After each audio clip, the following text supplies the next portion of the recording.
alaykum. O'tiringlar. Bugun navbatchi darsimizda kim?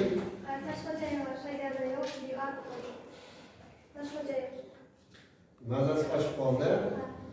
Kundelikka belgilab qo'yaylik Tashqo'jayevadan. Sinf rahbar bilan. Yaxshi. Demak, hurmatli o'quvchilar, bugungi darsimiz ikki qismdan o'tadi. Demak, birinchi qismimiz sizlardan uyga vazifani takrorlab o'tamiz va yangi bugungi darsimizning mavzusi bilan tanishib o'tamiz. Demak, birinchi qismiga kirishni boshlaymiz. O'zinglar 3 ta guruhga bo'linib oldinglar, juda ham yaxshi. Demak, birinchi guruhimiz o'zinglarga nom atadinglarmi? Yosh ibn Sinolar. Yaxshi. Ikkinchi guruh biz yosh Hipokratlar deb qo'yilgan, juda ham yaxshi. Va uchinchi guruhimiz yosh olimlar deb qo'ydinglar, nomlaringni juda ham yaxshi. Endi qaranglar, hurmatli o'quvchilar, o'tgan darsimizda sizlar bilan ovqat hazm qilish sistemasi bilan tanishib o'tdik. Ma'lumki, ovqat hazm qilish sistemasi demak og'iz bo'shlig'idan boshlanib, anal yo'li bilan tugaydi deb tanishdik. Va o'ziga xos organlardan tashkil topgan. Endi hozir sizlarga mana shu guruhlar uyga vazifa bo'yicha topshiriqlar bera boshlayman. Sizlar shunga qarab javob berasizlar. Juda ham yaxshi. Demak, savolim, birinchi savolim sizlarga hazm qilish sistemasining tuzilish organlarini qanday tuzilgan? Qani vaqt ketdi? Kim birinchi bajaradi buni? Ovqat hazm qilish organlari qaysi organlardan tashkil topgan?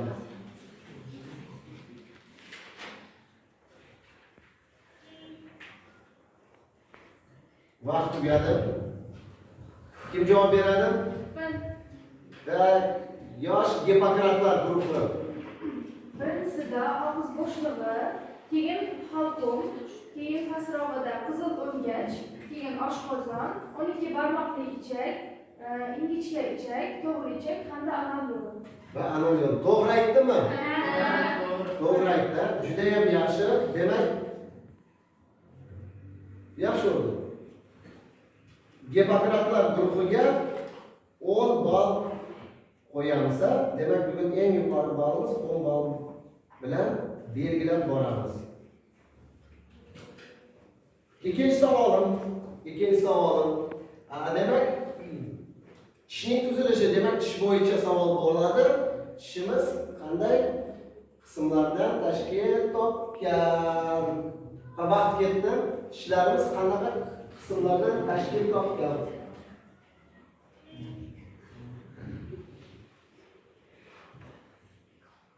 Vaqt tugadi. Kim javob beradi? Yosh ibn Sinolar. Yulduz, o'zing javob berasanmi? Qani, juda yaxshi. Qani qismlardan tashkil topgan? Ikkinchi qismiga bo'yin qismi va ildiz qismiga Va ildiz qismlardan. To'g'ri aytdimi? Juda ham yaxshi. Demak, yosh ibn Sinolar guruhiga 10 ball qo'yamiz. Uchinchi savolimiz hozir.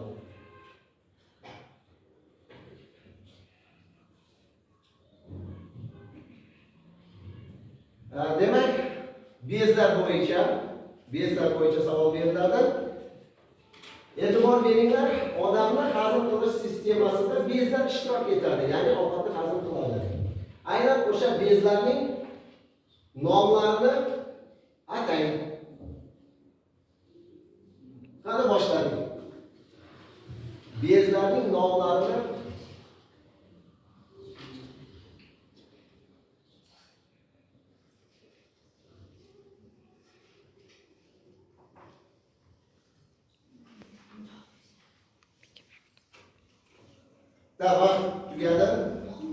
vaqt tugadi. Kim javob beradi? Yosh olimlar guruhi. Qani kim javob beradi sizlardan? Xalekova.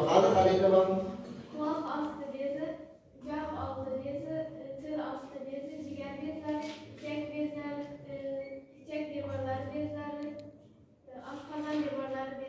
Oshqozon osti bezlari. To'g'ri aytdimmi? Demak, to'g'ri, juda ham yaxshi. Lobar o'tdi sizlarga ham mana 10 ball qo'yamiz. Eng yuqori 10 ball. Kelasi savolimiz.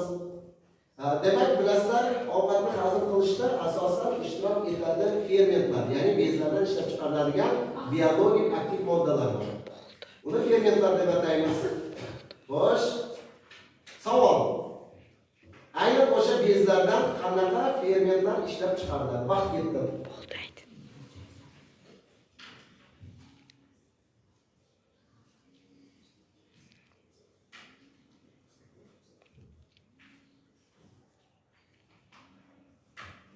Vaqt tugadi. Kim javob beradi?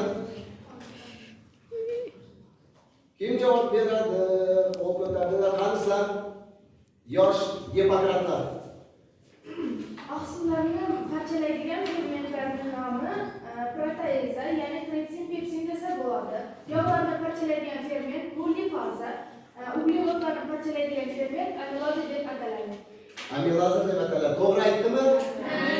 Juda ham yaxshi. Yaxshi, Zulfiya 10 ball qo'yamiz. Kelasi savolimiz. Biologik aktiv moddalarda nafaqatgina fermentlar, hatto gormonlar ham ishtirok etadi hazm qilish sistemasida. Endi savol. Ovqat hazm qilish sistemasida ishtirok etadigan gormonlarning nomini atang. Vaqt ketdi.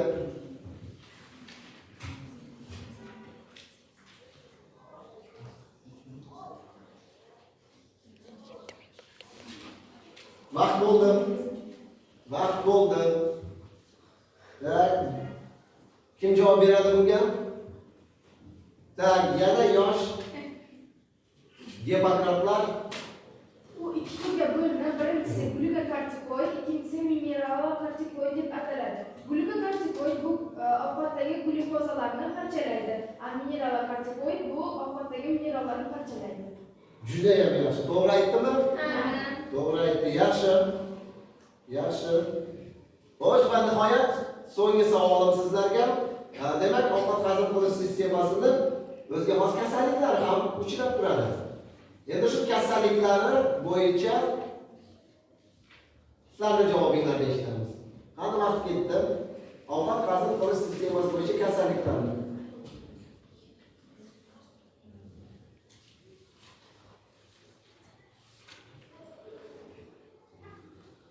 Vaqt bo'ldi.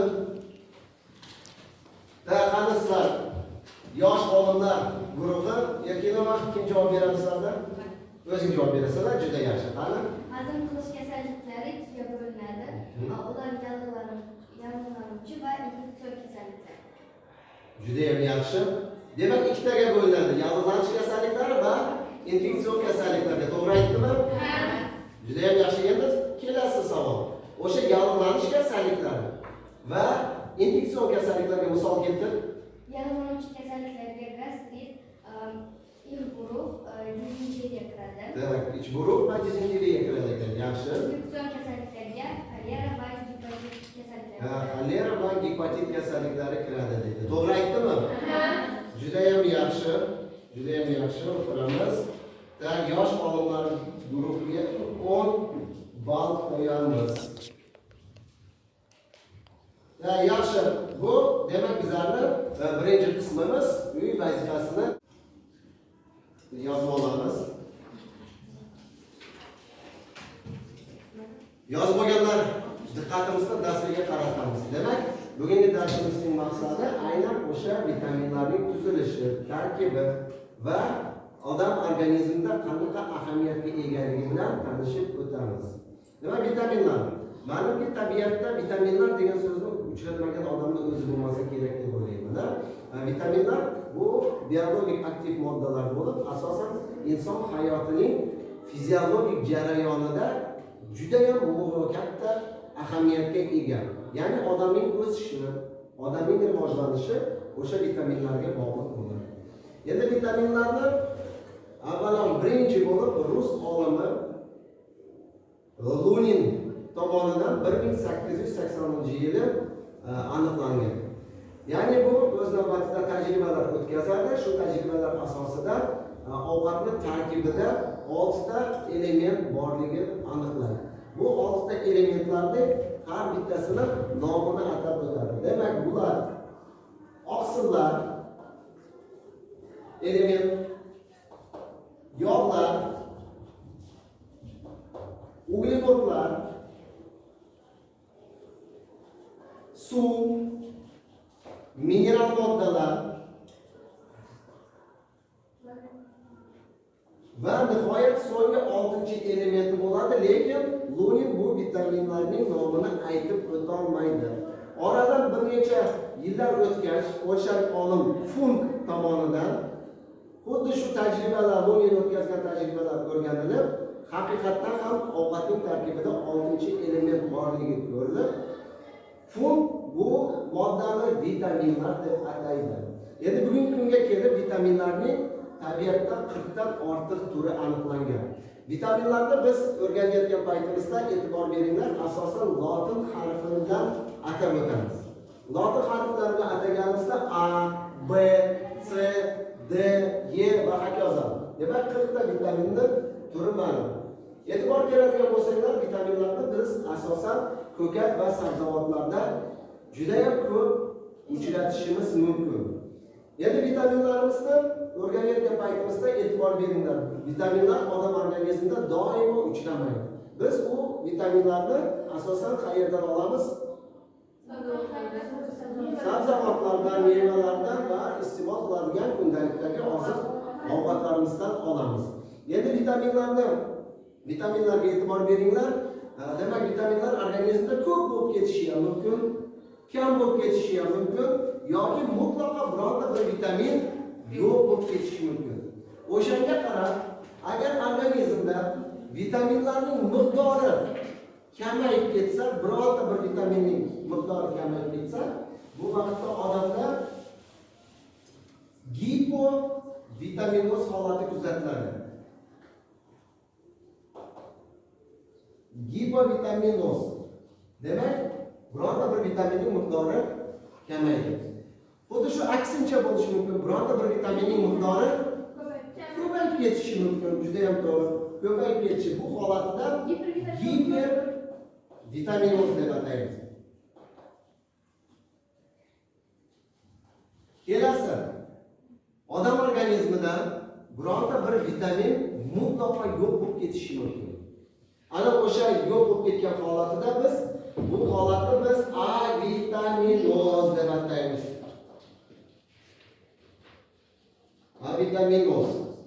Demak, mana shunaqa 3 holatlari kuzatiladi.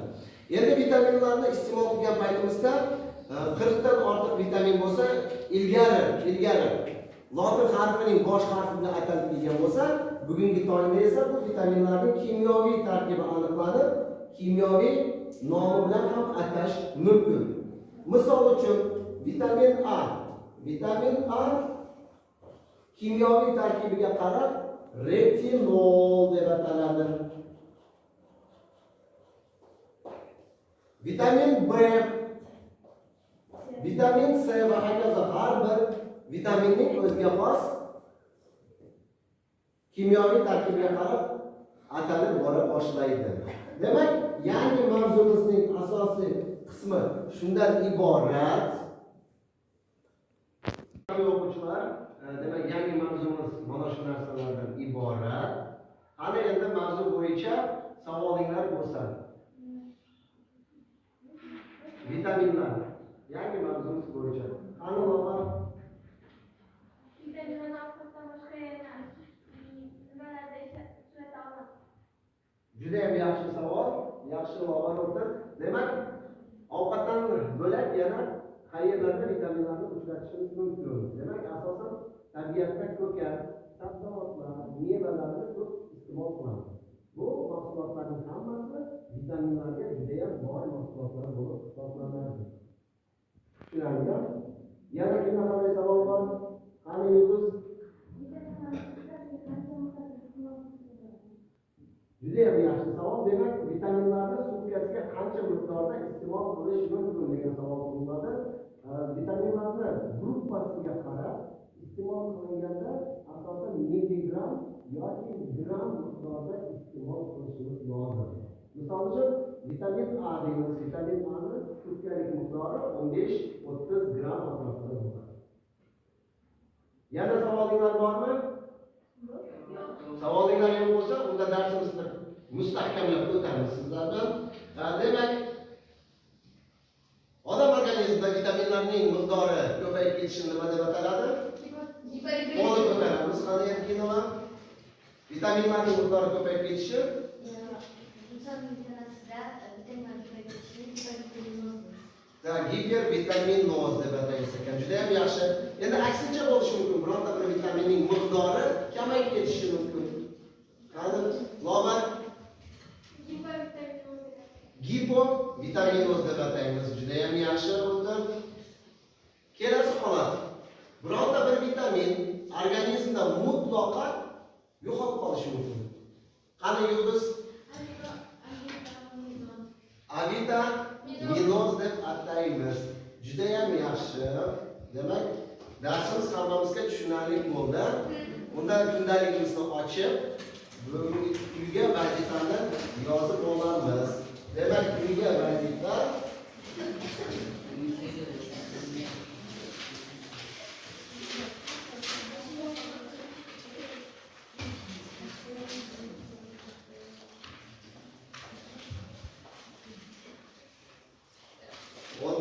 paragrafni o'qish.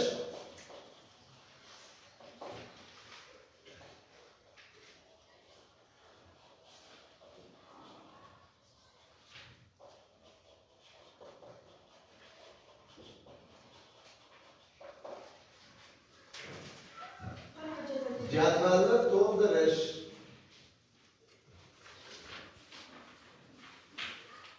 Ana endi bugun darsimizda olgan umumiy ballarga qarab bahoni qo'yib olamiz. Demak, birinchi guruhimiz yosh ibn Sinolarida sizlarning umumiy ballar 20 ball bo'ldi. Bugungi darsimizda sizlarga 4 baho qo'yiladi. Ikkinchi guruhimiz yosh Gipokratlar edi. Sizlarning baholaring demak 30 ballni tashkil etdi. Sizlarga 5 baho qo'yaman. Va uchinchi guruhimiz yosh olimlar sizlarning umumiy yig'ga to'plagan ballinglar 30 ballni tashkil etdi. Sizlarga ham 5 baho qo'yaman. Shunda bugungi darsimiz tamom. Tanaffus.